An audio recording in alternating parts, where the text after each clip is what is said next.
Now I'd like to announce the next sheriff of Montgomery County, Pennsylvania. Yes, Eileen, listen to this.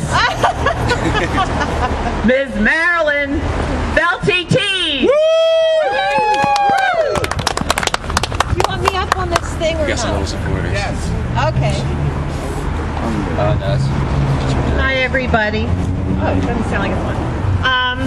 This uniform is my father's. He passed away in 1999, and the leadership team of the rally said it would be honoring to him if I wore it. So that's why I have it on today. And my father had to have his mother sign because he enlisted underage.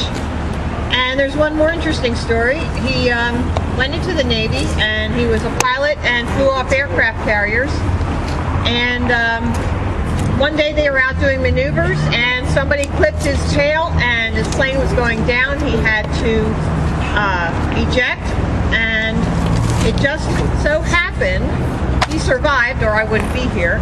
But that was around the time when Sikorsky helicopters were trying to sell their contract to the Navy, and my father is listed in the Sikorsky website in their archives on an article about that. His name is listed in there. So I thought that would be interesting to share with you. I was born in Rhode Island, Quonset Point, with red hair, so I was a Rhode Island Red. That's a chicken, in case you didn't know. My talk today is on taking of a nation. I was reading a book called They Fired the First Shot 2012, and it's a very thick book, kind of like War and Peace, but it gets a whole lot of good information and explains things. And I'd like to explain to you just a few things about what I found in there, and it's something that it goes from one to another, and it seems like this is a plan that certain authorities are using to destroy and take over nations. So if we're aware of the plan and we can see it coming, then we know how to prevent it. So the first thing they do is they use the media to sow seeds of hate. The book talks about what happened in Rwanda, and there was two tribes.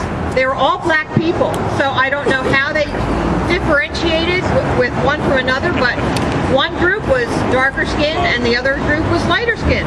So they pitted the darker skinned blacks against the lighter skinned blacks. And they fell for it. They started to hate, and hate each other they did. Then there were two government officials in Rwanda who went along with this, and they got on the media, and the people believed them because there was government supporting this horrible, hateful idea. Then they disarmed all the people. All the people turned in their weapons, and they lined the streets with piles of weapons, and they confiscated the weapons because there was unrest, and the government made the people believe that this would cause peace. This would grant them peace if they were to disarm. So they did that. Then it just so happened that there were peacekeeping forces in Rwanda.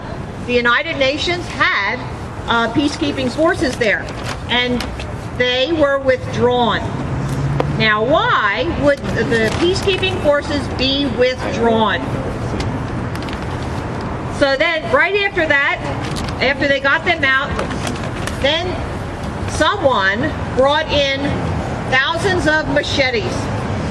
Machetes are those long knives we all know, and they armed the darker skinned. That tribe was called the Hutus, and they armed them. And the Hutus went after the Tutsis, which were the lighter skinned, and they massacred them. 1.7 million people died. And all because they sowed the seeds of hate.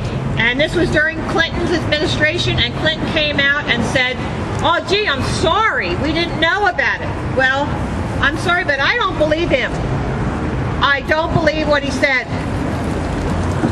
So, now we have another situation where there's a name that we're not allowed to say anymore, and that's Hitler. Well, Hitler did not start out as a mass murderer, did he? Nope. He did a lot of other things first, which led up to that point. Now, what made him think he could do all that? Well, let's see. He had propaganda machine. He sowed seeds of hate. There was an economic crisis. He was able to blame on the Jews. And the people believed him because the Jews were wealthy. Usually the wealthiest people in the area. And because they were smart, they knew how to make money.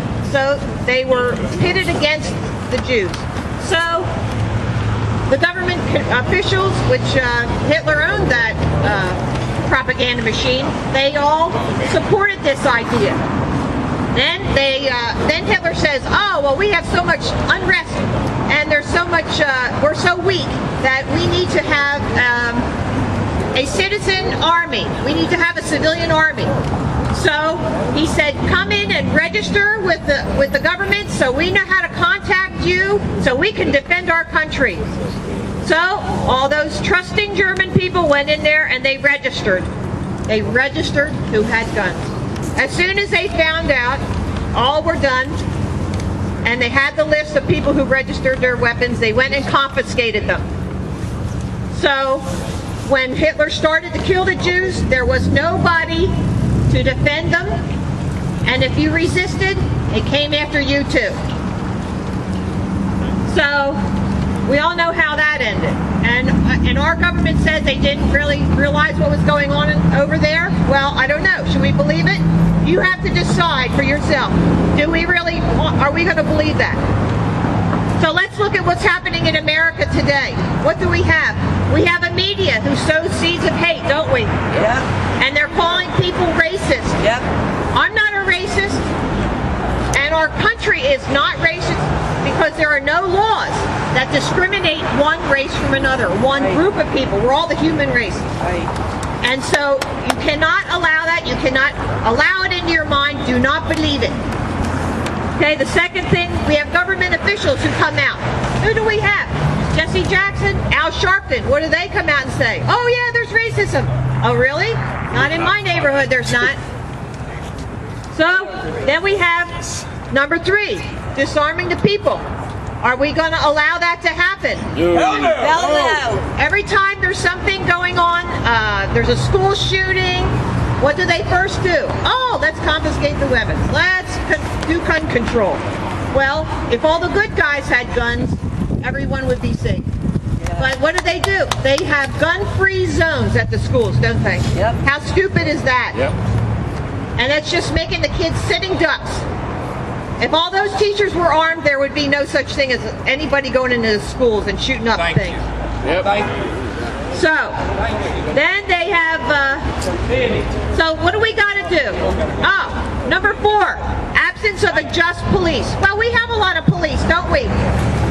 We have police, so we should be free and safe, right? Well, guess what? They're training the police now like the military is getting trained. So what does that make us? That makes us enemy combatants, doesn't it? Yep. So are we safe? No, we're enemy combatants. They're going to come after us. We are no longer we the people because of their training. So we've got to stop this. We've got to back out of this whole thing. We cannot allow number 4. We cannot allow number 3. We've got to quiet all these government officials, and we've got to discredit the media every chance we get. Our government does lie to us. It does. I'm here to tell you, they have been teaching evolution since I was 8 years old. They're teaching evolution, and evolution is a lie. And if you want to believe something, please know what you're talking about. Do your own research. Don't believe the lies. They have to replace God with government. That's how they get control of you. As long as we all believe in God, then we believe in something bigger than government. Thank you very much. Thank you.